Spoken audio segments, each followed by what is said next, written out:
Eronning janubidagi Lamert shahrida joylashgan sport zaliga berilgan halokatli zarba xalqaro miqyosda katta bahs-munozaralarga sabab bo'lmoqda. Mahalliy rasmiylarga ko'ra, ushbu hujum oqibatida kamida 21 kishi halok bo'lgan.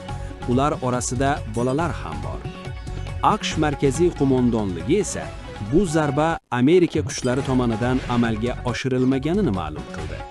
Ularning bayonotiga ko'ra, videolarda ko'ringan raketa Eronning o'ziga tegishli qanotli raketaga o'xshash. Biroq voqea joyidan tarqalgan yangi videolar va tasvirlar bu bayonotlarga nisbatan jiddiy savollarni keltirib chiqarmoqda. Mustaqil qurol tahlilchilari esa AQSh bayonotiga qo'shilmayapti. Mutaxassislar voqea joyidan olingan videolar, portlash izlari va raketaning harakat yo'nalishini tahlil qilib, zarba zamonaviy Amerika Precision Strike Missile turiga o'xshash bo'lishi mumkinligini ta'kidlashmoqda. Shuningdek, ayrim ekspertlar portlash havoda sodir bo'lganini aytmoqda. Bu esa keng hududga zarba berishga mo'ljallangan zamonaviy qurollarga xos xususiyat hisoblanadi.